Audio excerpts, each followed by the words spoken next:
welcome to episode 1 of our information security and food podcast, Friday Night Bytes. Friday Night Bytes, which we will never film on a Friday night. But I think we'll release the episodes on Friday nights so people can dig into them over the weekend. I think that's kind of the idea, right? That is, yes. We'll serve it up on Fridays. You eat it all weekend long. And it's Bytes with a Y. That's our branding, right? In case people are trying to find us and they stumbled across this audio or video, but not the website or whatever it is we have when this goes live. Yeah, it's so clever. It's No one has ever thought of that before. It's probably one of a million technology podcasts that use the word bytes, right? Yeah. Well, we're 1,000,001, and that's notable. So, but here's the thing. So okay, welcome everyone. Thanks for checking out our podcast. This is episode 1. So this is kind of an introduction to what we're doing here, and see if you want to subscribe and continue listening to some of this stuff. Scott, what are we doing? What is this podcast all about? Yeah. Well, first of all, maybe we should start with how you and I know each other, which led to this podcast. And we don't have to get too far into it, but you and I used to work together, and we used to do security work together, amongst other things. And we both just have a passion for cybersecurity, if I'm not mistaken. We've parted ways professionally, but now we've reunited unprofessionally. And I like unprofessional Scott better than professional Scott. He's a lot more fun. It's true. Yeah, he wears hats and everything too. So we just separate from our work lives, we've decided to kind of get together once a week or so and find an interesting security topic, and kind of take it, find some good resources to share with people, maybe do some demos, and just generally kind of break down some of these more complex and esoteric information security topics for anybody who cares to learn more about them. Yeah, so do you think that a highly technical person would get value from some of our shows? Yeah, I think so, absolutely. Otherwise, I don't think we would make them. And the reason I think so is that just like we're sort of trying to do here, a lot of what working in InfoSec is, at least in my experience, is doing exactly that, right? It's taking these topics and technologies and, cybersecurity protections and threats and all this stuff and break it down so that, the C-suite or customers or whoever it is can understand the importance of it, how to do it without, blowing the bank on it, and just how to kind of keep pace with the industry, even though they may not be security professionals themselves. So yeah, I think it's really valuable what we're trying to do and what other people doing the same thing are doing. So then you think that even someone who is not highly technical should get some value from these episodes as well? Yeah, again, whether you're coming at it from kind of the technical point of view, you already know, the acronyms and the buzzwords and the things that we're talking about, or if you're totally new to security, but you're interested in business or IT and you wonder how these things might impact you or your company or whatever the case may be, I think it has some value for all types. Yeah. Yeah, and you hit it on the head there. We really want this to be valuable. Our goal is to bring it down to a level that can be understood, and we want it to be enjoyable too. So we're hoping to have some fun conversation about it, dive into some of the questions, and just kind of talk about food as well. Food. Yeah, and we agreed that we wouldn't talk about it on this one. We would just sort of tee it up for the next few episodes. But yeah, I think in the future we're going to start every episode with just a quick few minutes about an eatery or a drinkery or whatever you want to say in the Twin Cities metro area. Speakeasy? I don't know. What's the right general term there? Anyway, a place that you might enjoy, comfort foods and drinks of any kind here in the Twin Cities. So that's something we didn't say yet. You and I are both in the Minnesota, Minneapolis, St. Paul area. We are part of the information security community here, and so most of our recommendations are probably going to be for places here in the metro. So Yeah. Some people who live in the Twin Cities or nearby can benefit from our recommendations, and people who fly into town for a security conference or work or whatever might be able to track down some of these places too. Ooh, great application there. Yeah, yeah. You're in town for a trade show. You want to know what's good. Yeah, the best steak in town, or the best chicken and waffles, or whatever the case may be. The Blue Sea Burger. We got lots of things to talk about. Yeah, yeah. But save it. Yeah, yeah. Don't spoil the surprise, Okay. Scott. Okay. So that's our goal here in a nutshell. Do you want to take What just a few minutes what? and talk about who we are? Yeah. What's your background? Why are you here? Why should someone listen to you about security? That's a good question, and maybe they shouldn't, but I'll try to make the case that they should. Um, It's zero trust. it's Zero trust. Don't trust anyone. Don't trust trust, Scott. Don't trust me. trust and verify. That's right. Yeah, so I'm Scott Rysdahl. I've been in the InfoSec field for about a decade now. I started out as kind of a lower level SOC analyst for a few years, working in healthcare. Went back to grad school to get a grad degree for a couple of years, and then ended up working in state government in the Security Operations Center. Spent some time in county government here in the Twin Cities area. Worked for a managed service provider doing security and other kind of networking and technical roles there. And most recently have become a security consultant with a company here in the cities. So I'm back to focusing on cybersecurity full time. Wonderful. That's me in a nutshell. How about you? Who are you, Jordan? This is me in a nutshell. Help! I'm in a nutshell. There's going to be a lot of quality jokes on this show too. Good food, bad jokes, and good security talk. Like I said, this podcast is meant to be enjoyable, not necessarily by you, but we'll enjoy it. We enjoy it, and that's what matters most. So I, why should someone listen to me? I don't know. Why am I doing this podcast? I got started about 20 years ago in technology by starting my own MSP, managed service provider, IT service provider. And my evolution into more of a security focus kind of started more in like 2015, 2016, which kind of led to me achieving my CISSP in 2017, which is a certified information system security professional. And that kind of launched me into the possibilities and the passion of information security, I think, because from there I got my CVCISO and my CCP, which is the certified CMMC professional for the CMMC and NIST stuff that companies are dealing with right now. And so while I do have some technical chops, though, as I dove into this industry, I kind of gravitated more towards the business side of things, wanting to help consult on risk, compliance, helping build great information security cultures at organizations, and really for every human being, because we all have to deal with this thing called information security. We all have to deal with it, even in our personal lives and our families.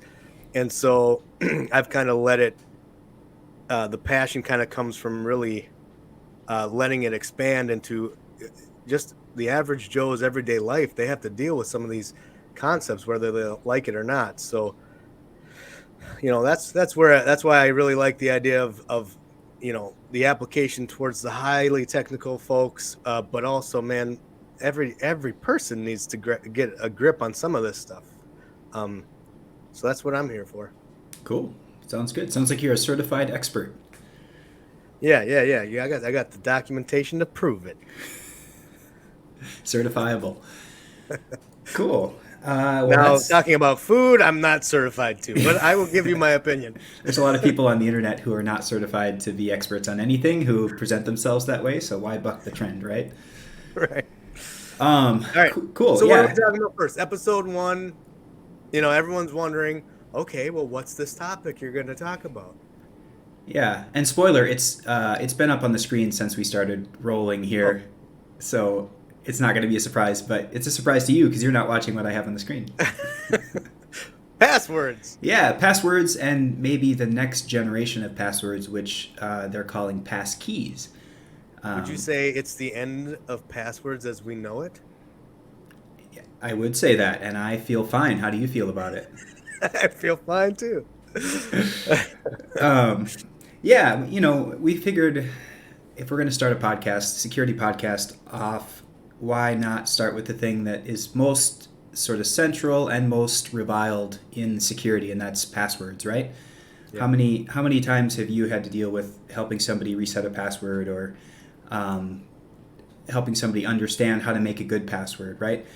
These are things that unfortunately, or for better and worse, we still deal with on a daily basis, even though Daily, yeah. it's the same kind of protection that's been around for, I don't know, decades, right? I mean, the first passwords go back to the 60s, 70s, when people were Hmm. sharing mainframes and had to figure out how to differentiate, permissions and access to some of those shared systems.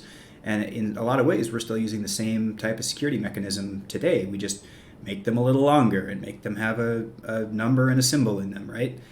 Um, Yes.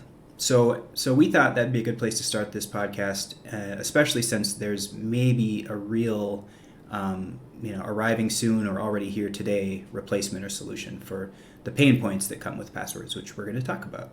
Yeah. So why do passwords suck? That's a good question. We made a list, didn't we? We do have a list. We do have a list, and I can tell you before I even go to the list that we made, I can tell you a lot of the list is dealing, with, just kind of reasons why passwords in general suck. But you know, I guess right now I'm thinking, if why does it suck for the everyday user? Well, passwords suck for the everyday user because they have to remember this stuff, and then they make it. Then they're on a system that makes them change it all the time, and then they forget what it is, and they're always having to reset their password. And how many times have you clicked on "I forgot my password"? You know, and so that's one reason why it sucks for the users. Um, another reason why passwords suck in general is because people make bad passwords. They do. And, you can't say that without also admitting as a security professional that part of that is on us, right? Part of that is on us on what we require and what we recommend and kind of the standards that we hold the user to, right?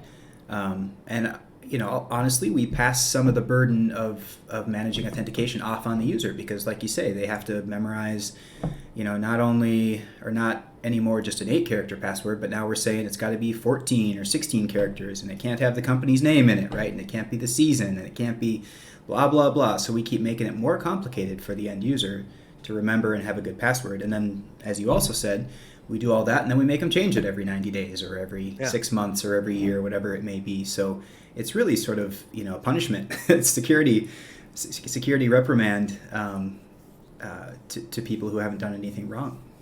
Yeah. Another thing, in my estimation that makes passwords suck is that they are it's kind of low-hanging fruit as far as the entry point to, if you think about what's behind that gate. If you're trying to protect something, Sure. just knowing the right word to say, what's the password? You think of someone like blocking the door and saying you got to say the right password to get into this place. Like, it's low hanging fruit because it's just something that, if someone figures it out, if someone talks about it, it gets passed around, like, you're owned. Like, Yep. you just let someone in the door just because they figured out that your password is winter 2023. How did you know my password? So it's low hanging fruit. It's easy. It's easier. It's like the easiest of the things, to some extent of. Yeah, although it's not, right? That's maybe the perception is that it's the easiest because it's the most common. But we're going to talk about reasons why it's not the easiest and why it's actually we already alluded to some of those, but we're going to talk about why it's actually kind of a pain in the butt for the end users, right? Hmm. It's maybe the easiest for the security team because it's been around forever and it doesn't take new technology to implement, and we can just make those passwords longer and stronger until the sun burns out, you know? Um, but then every step of the way it gets harder for the user, like we said. So, Yeah. Another thing is that now I kind of phrase this as technology makes them easier to crack quickly, but really I would expand this probably to say that there's multiple um, proven methods to compromise passwords that exist that work. Whether that's the technology part of this is just the ability to kind of brute force something quicker mm-hmm. than maybe in the past, but there's just multiple ways to compromise that password, to figure out a password these days that make it kind of easier. Yeah. um did you want to comment on that? No, yeah, I agree. I agree. It's never been easier to pay per minute or whatever to crack passwords. There's plenty of services out there that can do it for, a couple bucks an hour or whatever the case may be, and combine that with the fact that password storage hasn't really changed much in a lot of ways in the last few decades.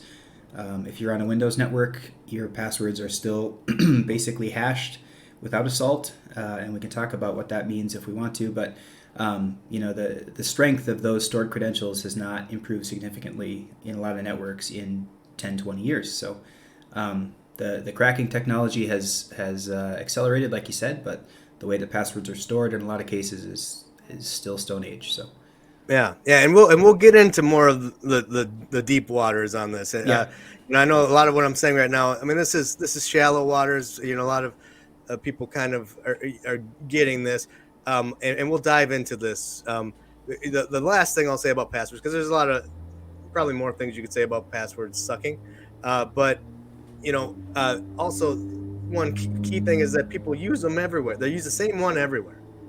And I mean, even to this day, I know that I have the same password on some accounts. So even as a seasoned information security professional, I fall prey to this thing where if someone can't compromises that one password, you're compromised everywhere, or you're compromised in multiple places. Um, and so that's another reason why passwords suck.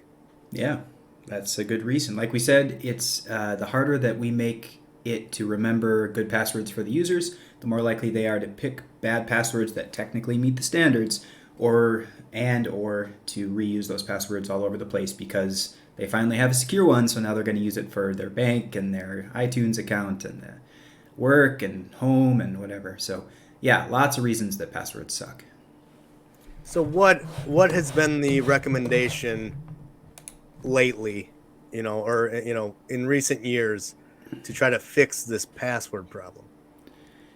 Yeah, there's been a few different attempts. We can talk about maybe two of them somewhat briefly, shallowly. One is just to keep the password the way it is, acknowledge that it sucks, and then add another factor, right, multi-factor or two-factor authentication, on top of that password.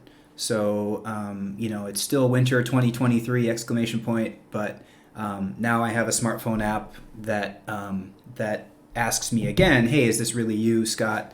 You got your password right, but I'm going to need you to do a little more to prove it. And so that's kind of been the bolt-on answer for some of those password sucking problems. Yeah, and there was I was reading this article, and I didn't bring this up to you, so sorry if I'm dropping a surprise on you, but I'm curious to hear what you think about it. So I saw this article. It's from 2019, but basically saying that Microsoft security expert, his name is Alex Weinert. um, he says your password strength doesn't matter, not the length, not the complexity, not how many special characters it uses. Hackers can get it anyway, and the only thing that truly makes a difference, he says, is whether you have multi-factor authentication turned on. I think I've read that article, and I don't have it pulled up here, but we can throw it in the show notes afterwards. But I It's from think tomsguide.com. That's at least where I was reading it. yeah, I found it on the Microsoft. I forget, they have so many different forums these days, but like the Microsoft tech community or whatever. And I think the conclusion is not that it never matters, it's that it almost never matters what your password is. He does say a couple of edge cases at the bottom around crackability and things like that, where your password might matter. But at the end of the day, yeah, the thesis is that in a proper authentication system, your password's only one part of of what keeps things safe, and so it kind of doesn't matter because there's always going to be other factors that are at least as important as what your password is. So Yeah, I think, and then he goes on to say that your account is more than 99.9% less likely to be compromised if you use MFA, which is probably somewhat accurate. I don't know about that, but I mean, it's yeah, it's probably, maybe that was true in 2019. I would say right. today it's less than, you know, attack methods against MFA have evolved along with these other options for authentication. So it's definitely easier to attack MFA now than it was 3-4 years ago. I'll just say that for now. But I think he's still right. I think that at the end of the day, you can't count on a password alone to secure your network. So or your account. So yeah, he's right. We'll just have to get into whether his advice or our advice would be different a few years down the road. All right. So then that gets us to the topic at hand then. Yeah, so passkeys. So this has been sort of hinted at and talked about in academic research, circles and Twitter feeds from security nerds for a few years, but it hasn't really been out there as an option on services that people really use for more than a year or two. And a lot of that progress has come from, and I'll jump screens here, but has come from something called the FIDO Alliance, FIDO. And the FIDO Alliance is kind of an industry working group that has been working for a long time to put together stronger forms of authentication, to put together standards, I should say. They're not directly selling anything, as far as I know, but they're kind of like just an independent industry group that can make recommendations on how to improve authentication.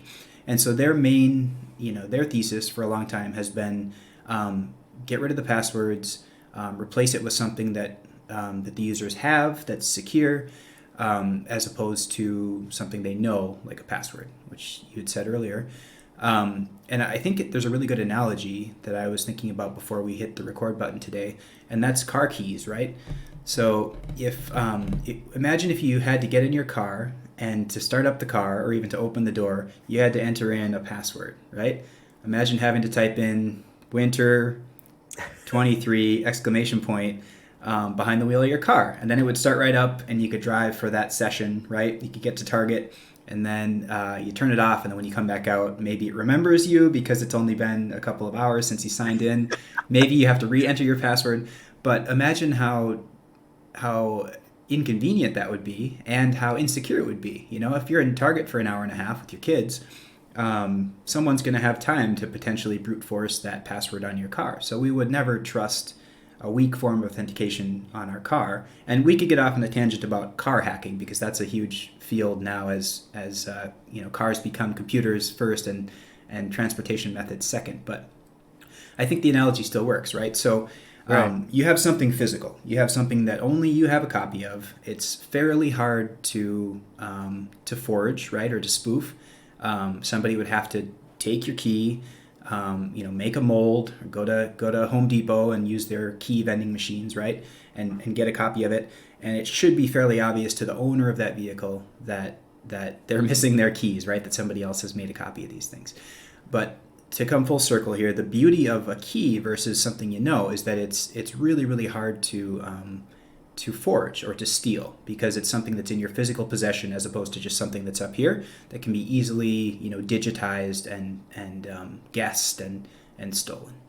Yeah, a quick side note on that analogy there too. I think it's interesting because I think when you put it into an analogy like that, it also calls out this. It kind of makes you understand like your car is valuable. So I think sometimes people maybe downplay even the need for passwords and anything because they don't think there's anything valuable. Maybe they, but when you all of a sudden you're saying, hey, what if that password was protecting your car or Yep. your home? Yep. Now suddenly you brought it, it down to the ground where it's like, oh yeah, I don't want anyone stealing my car. I don't want Sure. anyone entering my home. Um, and maybe in another episode we can talk about, well, what what is actually valuable. Sometimes people think, I don't have anything valuable. No one's gonna, if someone did crack my password, I don't care. Well, we Yeah. can talk about the things that people can do with things that you don't think are valuable.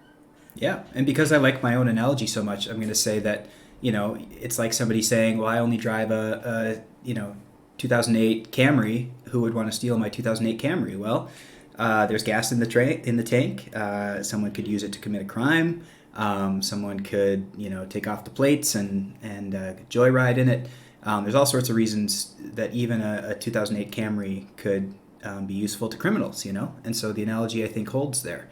Even a lower privileged account in a company can be misused for unauthorized access, to be used to try to escalate privileges, to upgrade from a Camry to a Bentley, and so yeah, so I think that holds, and so we can refer back to And that. sometimes it's just for a joyride. I mean, you had someone steal your car recently for a joyride, right? And so even if it's for no particular reason, they don't value your car. They just messing around.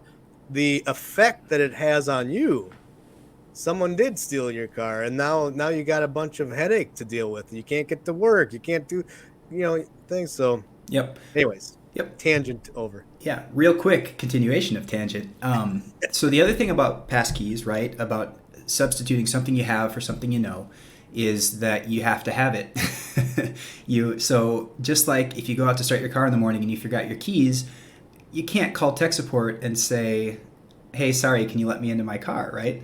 Or maybe if you have a cut. What's that? What about OnStar? Yeah, okay, all right. The analogy only goes so far. But in general, you have to have your keys if you want to get in your car, start it up, and go to work. And so, inherent in passkeys is the same need. You do have to have the physical device that allows you to get into your account, and that's so this is not a perfect replacement for passwords, I guess is what I'm saying. There are still restrictions, limitations on it. It's much stronger, much harder to steal, much harder to spoof, but inherent in that is the need to have this thing with you. So tangent over, for real. So let's talk a little bit about how they work and why they're better. And I thought about another fun term for them here, but let me start by just showing people what a hardware security device that's compatible with passkeys looks like. So I just got a UBKey 5 NFC a few days ago, and I did open it. I couldn't wait for this episode to open it, but I'm going to recreate the experience of getting a new hardware security key. So this is a UBKey 5 NC. It's just a little USB device.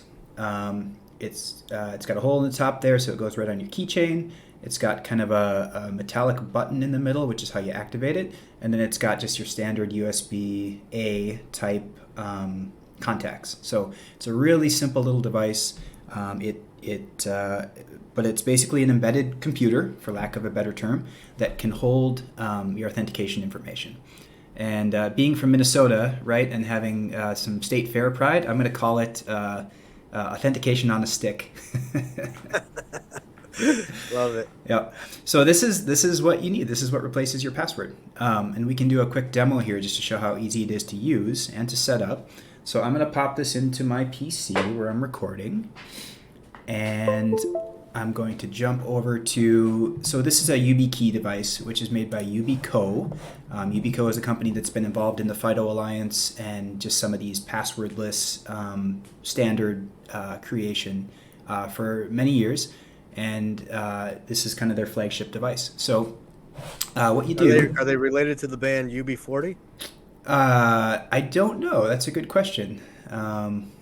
It's spelled with a YU instead of U and B, so I think maybe it's a totally separate entity. Yeah. Rats. But do you like use some red wine, or what do you... Yeah? All the time. So this is a demo site that UBKey has for you. It's basically just a way to sort of test the waters and play around with their hardware security keys. So I did make an account before we fired up the webcast today. I'm going to log in really quick. And we're going to go ahead and enroll a security device, the one that I just got. So here we go. So we go down to security keys, and they actually have a few different varieties here. We won't talk about all of them. This is kind of a playground for different kinds of new authentication schemes. We're just going to look at security keys. Maybe we'll come back to these some other day because there are other good options besides what we're looking at. So I'm going to add a security key, and I do have it, so they're going to make me insert it. It is in the computer. And then there's a checkbox here that says enable passwordless login with this key. And it says, note, passwordless requires a FIDO2 device and a browser that supports it. So right there, we're talking about kind of minimum requirements for this new authentication type. You got to have a security key that's supported by the latest standard, and then you got to have a web browser or an application that can speak FIDO, right? That can interact with the application that you're trying to authenticate to. So I'm going to hit next, and I get a helpful Windows pop-up here. I'm on Windows 10, so it wants me to set up a new security key. It tells me that the request is coming from Chrome, which is true. It tells me my identity for this service, which is Friday Night Bytes 2. So right here already, and it tells me the site. This is demo.ubco.com. So I have all the information I need here to say, yes, this is me on the service that I expect through the application that I'm using to try to access this service. So I'm going to hit OK. It wants to connect and just kind of understand what the security key is and what its features are. So I'm going to hit OK. And then it makes you create a PIN. And I actually already created one for this key. So I'm going to enter it, and this, you may say this is a little bit like a password. I have to enter a PIN to sort of unlock the security key, but as probably goes without saying, it's easier to remember a 4, 6, or 8-digit PIN, right, than it is a 20-character complex alphanumeric password. So this is just that extra little bit that says, if somebody mugs me and takes my hardware security key, they can't go unlock my account immediately. There's still kind of a piece of something needed to unlock the account, right? So, all right. So I'm hitting OK. It wants me to touch that metallic button on the key. And there we go. It's already set up. That's how easy it was. I can give it a name that'll be referenced internally when I log into things using this device. The default is UBKey 5 NFC, which is the make and model. I'm just going to keep that, and I hit done. And then you can see right in the middle here, it is added to my demo playground account here. You can see the date and time, you can see the model, and you can see that passwordless authentication is enabled. So let's test it out. I'm going to hit sign out of the playground, and then there's a link at the bottom of the sign in page that says if you have enabled passwordless login, click here to sign in. So I'm just going to click it. It's going to ask me for my PIN again. It wants me to touch the button to prove that I'm physically here with my device.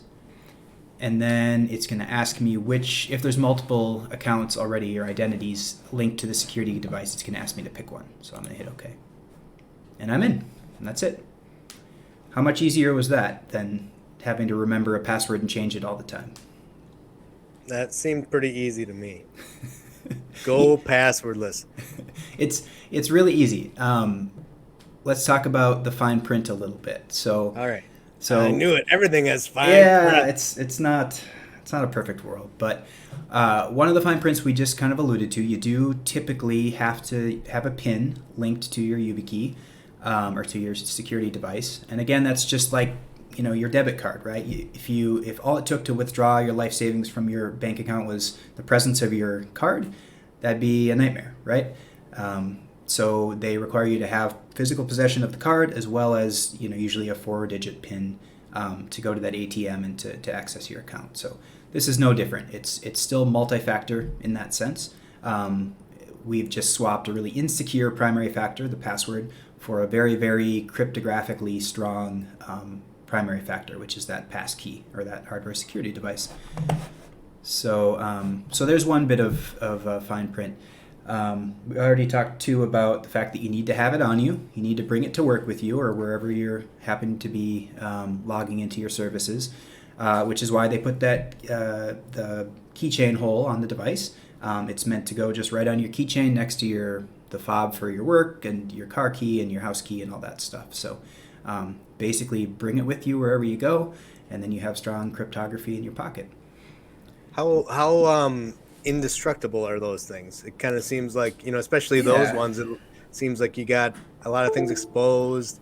Like, do you risk kind of damaging it? Sure, and that's true. And so maybe the analogy there, back to passwords, is that people forget their passwords, right? So people forget their passwords, and just like that, people do lose and break their security keys. It happens. These things cost about anywhere from $25 to $80 a piece, depending on the standards that you want the device to support, whether it's rated for government use, that kind of thing. But in general, they're fairly cheap, especially if the average lifespan of one of these things is a few years. Once you've issued it to an employee, they come down to, I don't know, $1 or $2 a month tops. So yeah, they get destroyed. They do. They're not waterproof as far as I know. I haven't tested that out yet. They could certainly get crushed if you dropped it out of your car and ran over it. And there's a way to kind of reset your passwordless Yeah, key. yeah. So if that's your primary method of authentication to your account, and you totally destroy the key and you don't have a backup, you're going to need help from your service desk, your tech support, to get a new one issued. So there's still that role for the organization to play in issuing and reissuing these things. That said, I did track down online some cool, slightly overpriced 3D printed UBKey sheaths. Oh. So they're just little plastic polymer devices, and your key just goes right in the middle of it. It too has a hole for your key ring, and there you go. So now you can drop it all you want. And when you need to use it, it just flips out kind of like a little switchblade, and it's just hanging out outside of your thing when you need to use it. Do those things also have kind of an RF option? No, this is just somebody 3D printing plastic out of their basement, I think. So there's no RF shielding, and that's a good question. So I said that the name of this specific device was the UBKey 5 NFC. NFC is near field communication, right? It's the same thing basically that you use when you tap to check out a target instead of swiping your card. So, there are attack paths that could maybe intercept some of that communication. I'm not up to speed on those myself. I want to learn more, but yeah, I suppose it's possible. I suppose it's possible that somebody could clone the device. I think cryptographically it's difficult. And I think then, they would have to be in your presence, which already eliminates, like you said earlier, 99.9% of attacks against these things, right? Because those cyber criminals elsewhere in the world are not going to get on a plane and fly to St. Paul, Minnesota, probably, unless there's a really big target to be had, no pun intended. And so, it's much, much safer in my possession than it is in my brain and potentially leaked out on the internet. Right on. But that sounds like a topic worth diving into in the future episodes of, can someone just brush up against you and clone your devices that are now are all just, sending signals everywhere? Yep. Yeah, RFID cloning is a really fun topic, and we should actually do that on a future episode. Let's bookmark that up here and come back to it. One more thing I want to talk about with these devices is, and so this kind of falls under drawback again, but is where can you use them, right? Are these really ready for prime time, or are they kind of still a niche, geeky, early adopter type tech? And the answer is a little of both. They can be used for a lot of things right now. I'm using them day to day for either a primary or secondary factor for logging into my identity providers at work and at home. So things like Okta, whatever it is, Azure AD, Ping Identity, Google has an identity service that they bundle into their stuff too. So a lot of these, big tech company SaaS type providers already support this as either a primary passwordless authentication method, or as a second factor, to have in addition to your password, and in place of a smartphone app or getting a text message code, right? Those other ways that you can kind of have that second layer of protection. So surprisingly, in 2023, they really are just about ready for prime time. In fact, I was just looking last week into how you can use it as a passwordless method to log into your PC. If you have a Windows 10 or 11 device, it's already supported. You just need to get a supported device, a hardware security device, and you can sit down at your PC, and with NFC or the USB interface, you can log right in. That sounds sweet. It is. It really is. It's pretty amazing. And again, back to your question earlier about what happens if somebody drops this in the lake when they're fishing or runs over it with their car. You could issue people 2 of these if you want. People could keep one at home, in a safe or in a desk drawer or whatever the case may be, so that even if they destroy their primary one, they have a backup.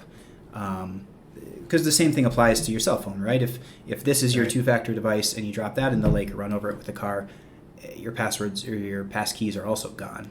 So right. So. Yeah, I mean, I like that. I like this much better. I mean, I mistyped my password 3 times just trying to get in for this episode, We are not because I make it long and strong, and it's like, now you might know your password, but now you gotta type this long thing out. My fingers, they sometimes have a mind of their own. Especially before that second cup of coffee, right? Right. Yeah, cool. Well, I think that's a good overview. Maybe, like I said, we'll come back and talk about kind of attacks against these things. Maybe we can talk a little bit about RFID cloning in the same episode. That would be an interesting future topic. So let's revisit that. Do you have anything else about passwords or passkeys that you want to say? No. I think this was a good intro. This was a good first episode. Yeah. For those that stuck around, I hope that thanks for joining us. I hope it was valuable. I hope it gave you a taste of maybe what's to come and what you can learn if you come back for more. And I don't know. We'll see you next time on Friday Night Bytes. Yeah, sounds great. Thanks, Jordon. All right. Thanks, Scott.